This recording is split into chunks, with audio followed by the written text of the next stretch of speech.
What is up, guys? DT Ninja here to bring you my Boruto discussion on the differences between the Boruto movie.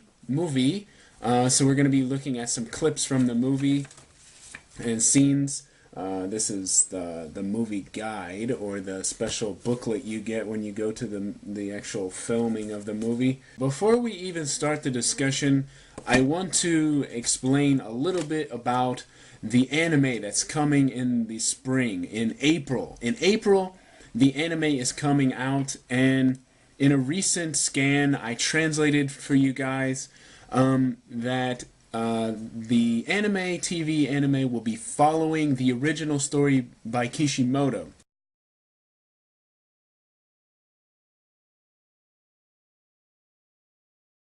Now you're probably like, but isn't Kishimoto the author? Well, yes, Kishimoto does have rights to, Boruto. However, when the movie was created, he came up with the plot. Okay. So as far as creative, writing, Kishimoto collaborated with a guy named Kodaichi. Okay.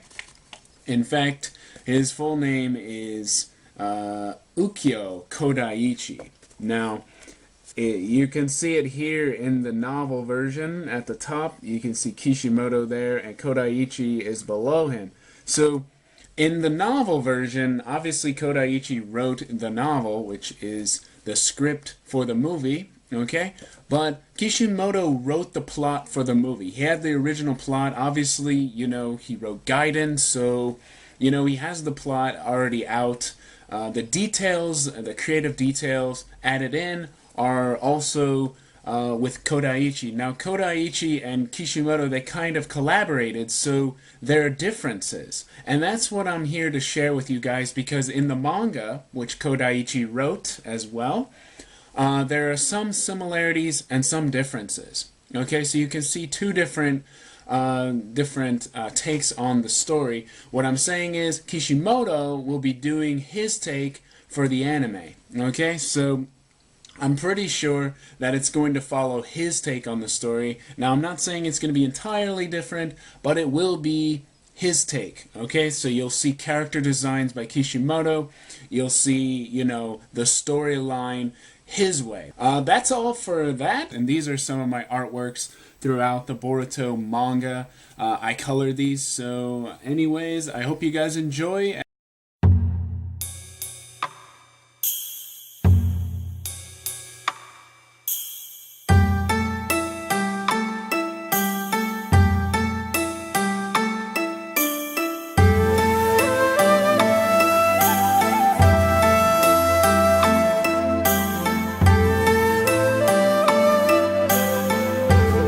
So in this discussion, we're going to be looking at 6 different scenes from the movie Boruto, and I have my own take on it from the novel, which I read and pulled out from, and then we're going to look at some scenes from the manga. So you're going to have 3 different perspectives, and I'm going to show similarities and differences for each. The first scene is called Vanishing Rasengan and Wind Manipulation. So it refers to Boruto's training, and he's trying to prove to Sasuke he is worthy of being his disciple. So take a look at this scene from the movie.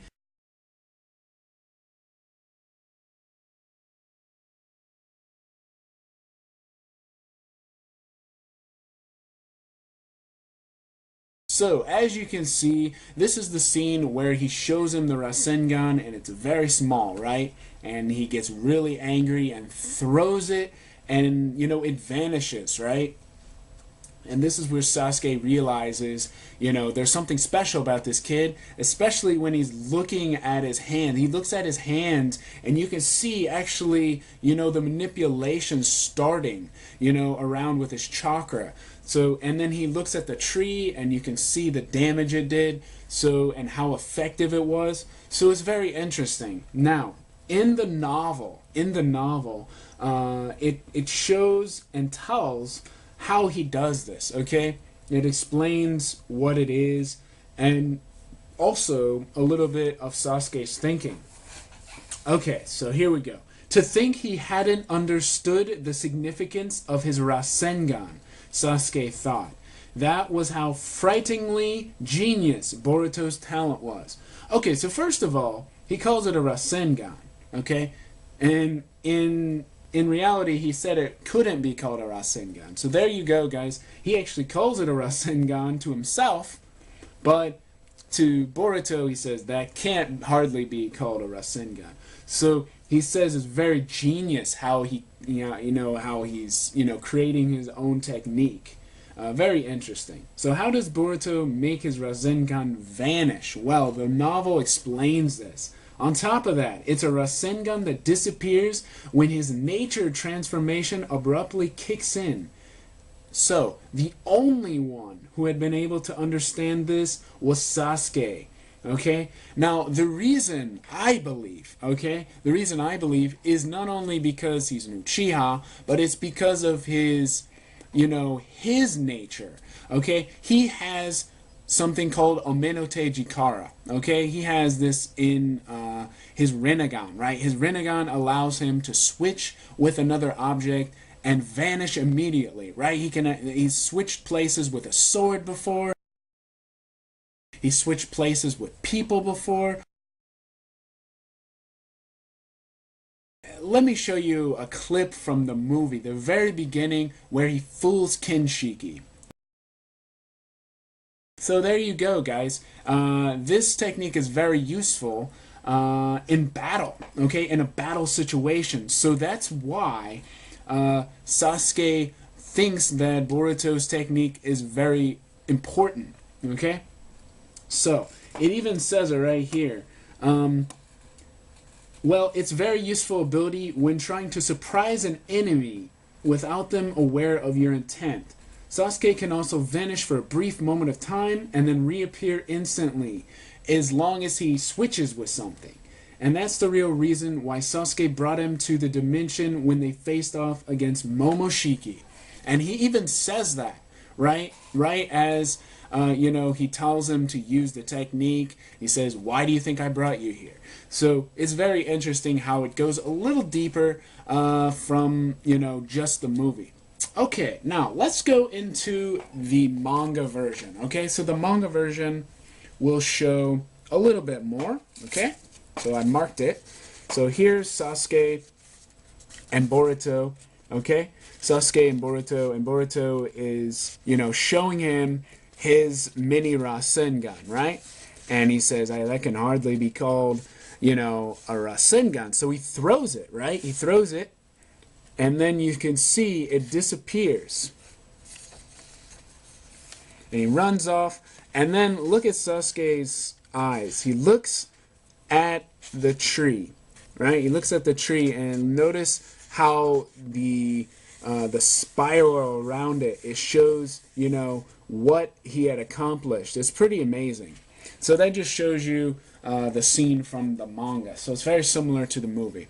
Okay, next scene, Dead or Alive, Killer Bee. Okay, now some of people have told me that this is the most disappointing scene in the movie for Boruto. This is where Killer Bee is in the wasteland and Momoshiki and Kinshiki come and they fight him, right? They steal his chakra. So take a look at this scene from the movie.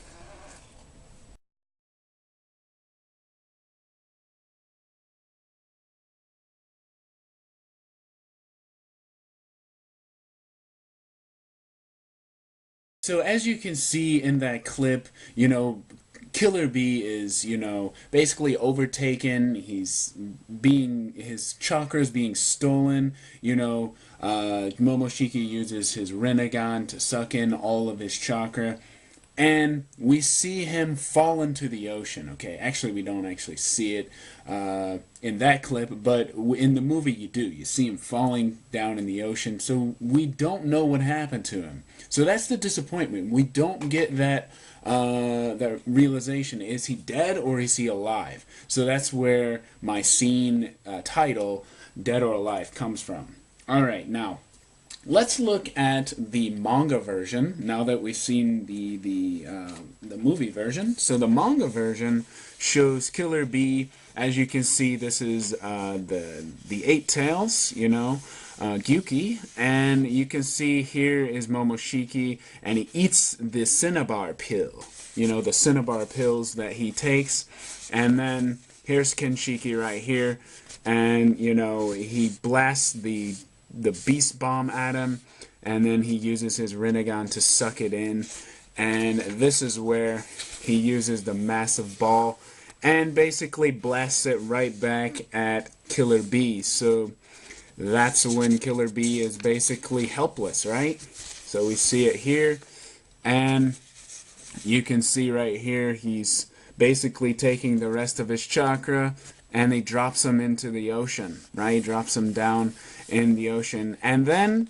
what's interesting here is that Kinshiki can sense chakra. He can sense chakra, so he senses Naruto's nearby, you know, miles away, but he senses him, and that's where they get the idea that another chakra is nearby. So that's the manga version of this scene. Now, let's look at the novel version of this scene, because this is where it gets different. It's different, and it clears up some confusion in the manga and the movie. So, like I said, one of the most disappointing things about the Boruto film was how Killer Bee was handled, and his uncertainty. Just what the hell happened to him? Well, the novel clears this up and reveals that he is alive. Killer Bee survives using the same trick he used to fool Sasuke when they had captured the Eight Tails, and that is the cut tentacle substitution jutsu. So you guys remember where they capture the Eight Tails, they bring it back to Obito, at that point they think it's Madara, and all of a sudden they realize, you know, he tries to take the chakra out for the, you know, the ten tails, you know, the container for the ten tails, the Geto Mazo, but it ends up being a tentacle. It's not the actual eight tails. So they fool him, right? And this is what he does to them as well. So he survives in the same way. So he listens in on Otsutsuki's conversation about targeting Naruto next. However, he is unable to warn him in time. Perhaps he was too drained of chakra, but it is unknown. So even there, we have some uncertainty. Okay, now here's the actual part of the novel. We return again to the wasteland. One of the destroyed Eight Tails octopus legs had a single figure crawling out. It was no one but the Jinchuriki Killer Bee himself. Shit, he said. The next guy they're gonna target, it's Naruto. So, there you go, guys. It is confirmed he is alive. So Killer Bee is alive in the novel and in the story. So that gives you some closure there. So next scene we're going to look at is called Fruits of Training, which refers to Boruto's training with Sasuke coming to light and actually paying off in the end. So this scene is Boruto versus Yurui in the Chunin exams. So I want you to take a look at this scene. So as you can see him hesitating there. He was, you know, he had a choice and he made the wrong one, right? But take a look at the manga version. It's quite similar, but you might be able to see a little clearer here. So you can see, because you didn't actually see the bubbles here, but you can see the bubbles and Boruto there. And this is where you see where Boruto is getting praised by his father, and this is when he pulls out the shuriken, or supposedly is going to, and then instead he uses, you know, the cartridge from his gauntlet, right? And he cheats using that technique to knock out Yurui, right? And then he wins the match. Okay? So that's the manga version. It's very similar to the movie. Okay, so they're very similar. They did a pretty good job on capturing it. Now, The novel is very different, okay? So the novel, I don't actually have the words because there's not really many words here. It's mostly fighting. So in the movie, Boruto takes on Yurui of the Cloud Village. He's from the Cloud Village. Basically, he cheats, and we all know this. However, in the novel, Boruto fights Yurui on a level playing field. He watches his opponent carefully and uses what Sasuke taught him. And I think that's why Kishimoto had him, you know, have that hesitation. He shows the shuriken, you know. So in the novel, it shows the shuriken, and he actually uses them against Yurui, and he defeats him, okay? So he uses what Sasuke taught him during the shuriken training. You remember when Sasuke is showing him to, you know, hit that tree and then next one over, and then he shows him the incredible range he has. So he uses it to defeat Yurui. So that was pretty cool in the novel. So there you go. He doesn't cheat all the way through in the novel version. Alright, moving on to scene number 4. This is what I called No Matter What. No Matter What. Okay, so this is the scene where Boruto feels responsible for what has happened, and Momoshiki is about to destroy the planet, right? He has this massive, massive ball of energy, and Sarada is, you know, terrified. So he creates Kage. Alright, so as you guys can see, you know, he does everything to protect her, and it's a really nice scene. It's a really nice scene. You know, it's almost like everything is cleared out of his mind. The only thing he's thinking is to protect her, right? So it's very nice. Now, the manga is a little different, and I want to show you why. So those that are not following the manga or whatever, or those that are, maybe you didn't notice this, but yeah, it's a little different. So as you can see here, Boruto's here, okay? And then you see the massive ball of energy here, and you can see the arena. You can see Naruto's face and Sarada, and then Sarada's here, you know, and Boruto's here looking at Sarada, and so he uses his shadow clones to protect her, right? He uses 2, and he's thinking, you know, I must protect her. And he not only thinks that, you know, it actually speaks these words. So it says right here, in his inner thoughts, it says it right here. It says, Ore no seika mo shin ne. And then, ore ga mamon nakya.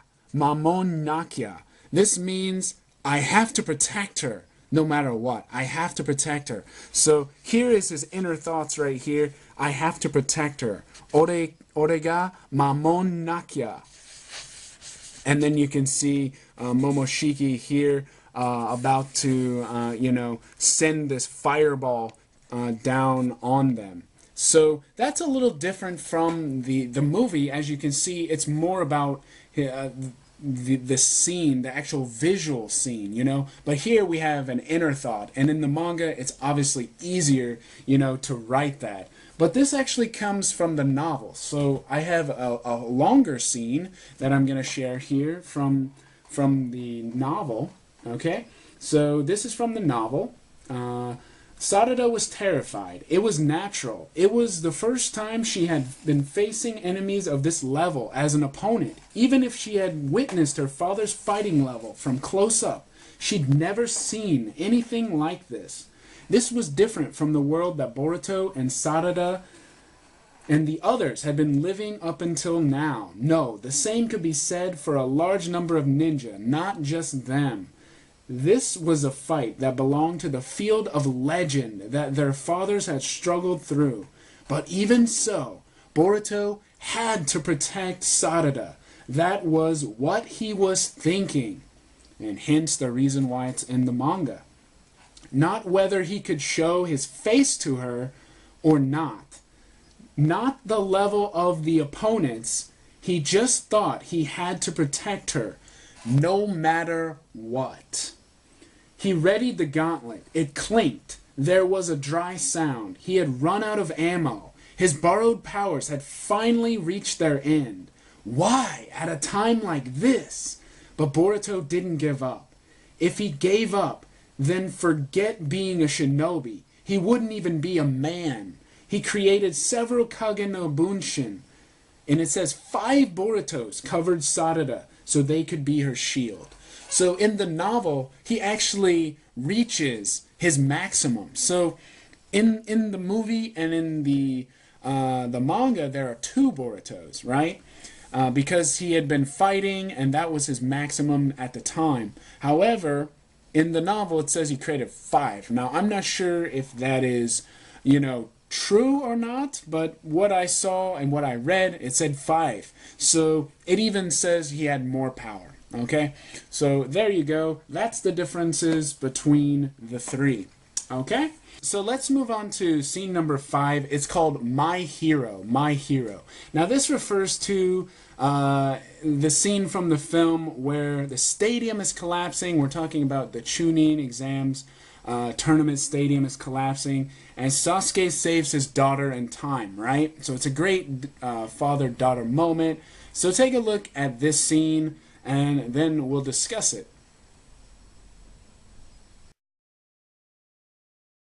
It's a great scene. I love this scene. Sasuke shows his agility. I love how he carries her while he's fighting, showing his, greatness as a shinobi. Really awesome, and how, Kinshiki takes advantage of that, and basically tries to, take him down, and then Shikamaru steps in.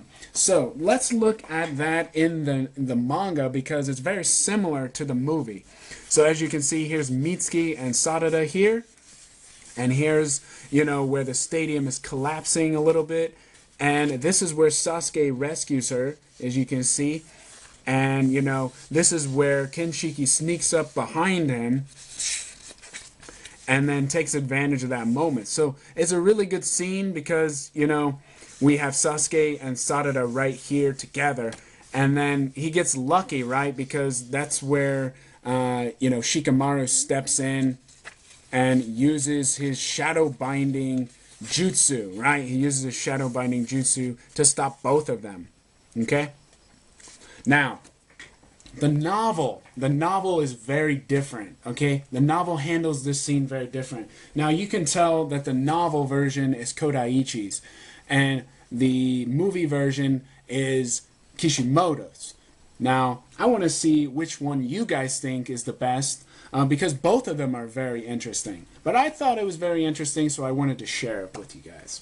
Alright, so the novel version, okay, has, after saving, Sarada, okay, he leaves her with Sakura, okay, and Mitsuki to go fight with Kinshiki.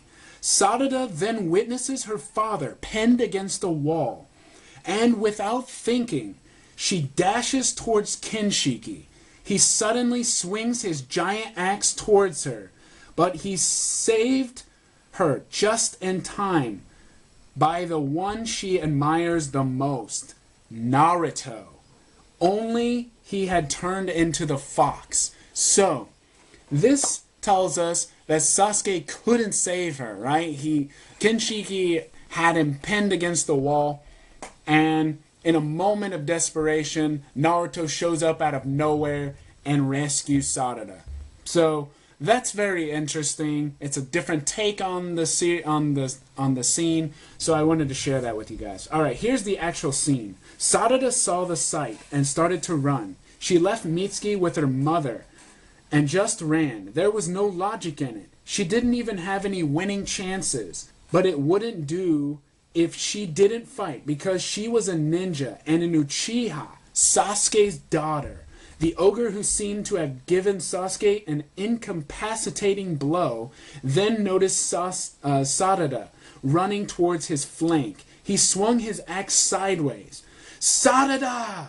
A figure jumped in and saved her from the blow. It was Naruto. The chakra enfolding his body was partially combined with the Biju. He looked like a fox and that had taken the form of a human. So there you are, fox. So that is pretty awesome. I'm not going to lie. Because really, it's not a difference in the movie. It's more of an add-on, because Sasuke saved her, but then he left her with Sakura, right? And then when Sasuke was having trouble, okay, Apparently, Kinshiki knocked him, down to the point where he couldn't, stand or something. Sarada rushed in to help him, and then that's where Naruto saved her. Because he was about to chop her with the axe, so that's pretty. That's pretty nice scene. I like that in the novel.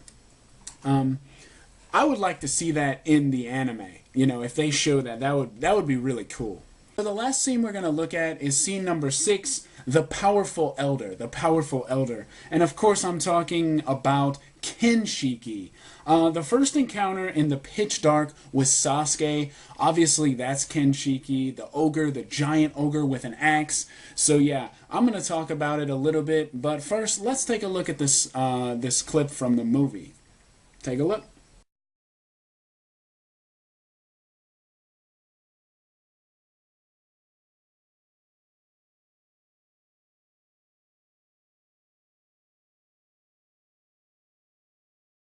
As you can see, he is a ferocious beast, and he's very fast and has incredible strength.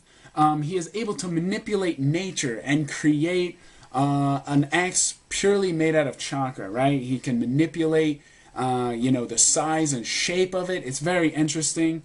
Not only that, Kenshiki has amazing ability of sensing chakra signature. He can sense chakra. That's how he was able to find Killer Bee and Naruto as well. So, and he can sense it for miles away, from miles away. So that's very interesting because that's something, Naruto and Karin have these abilities. So it's very interesting that he's able to do that as well.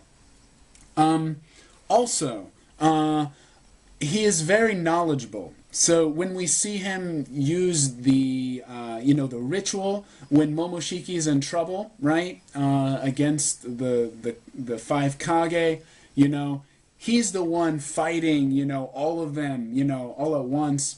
And I even got it marked here on the manga so you guys can see, knocking back Sasuke.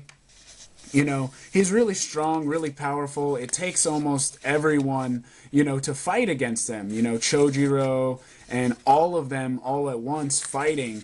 And they eventually, capture him, but he still breaks free. He still breaks free once, Momoshiki's in trouble because Boruto figures out, you can't use jutsu against them. So then this is where the ritual comes into play. So this is where, he tells Momoshiki, do not hesitate, and, take in my power, take in my power. So he, sucks him in, eats the chakra fruit, and that's where, this is where he, becomes the monster, the crazy monster. So, anyways, now this ritual supposedly is an Otsutsuki ritual, which means every Otsutsuki has this fate. Okay, every Otsutsuki has this fate, especially them, because he says these words.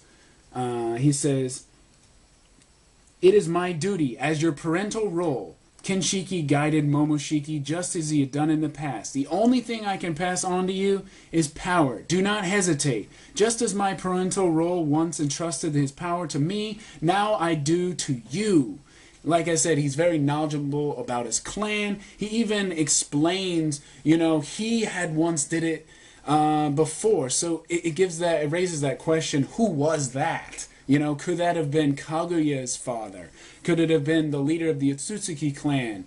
Whoever it was a very powerful person because he ate their, the chakra fruit and, became even more powerful because of it. So, anyways, that's what I think about Kinshiki. I really believe he's more dangerous than Momoshiki, especially when it came down to that battle royale, because he was, at the very end, he was cornered, he was captured, but then he broke free, and then he chopped down the tree with all of his might. I mean, that was crazy. That was crazy. So I want you to take a look at the last clip, and that shows you the ritual. So take a look.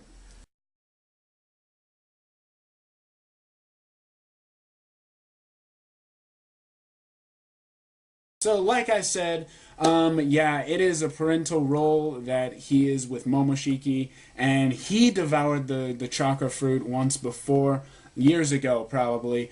But it does raise that question, who did he eat? Who did he devour? So, anyways, I hope you guys enjoyed my discussion. One last thing I wanted to share with you guys are some collectibles, and that is my Sasuke Susanoo. This is adult Sasuke from Boruto with Susanoo. This is a keychain I got. And then this is Hokage Naruto with Kurama. So together, that looks pretty cool, right?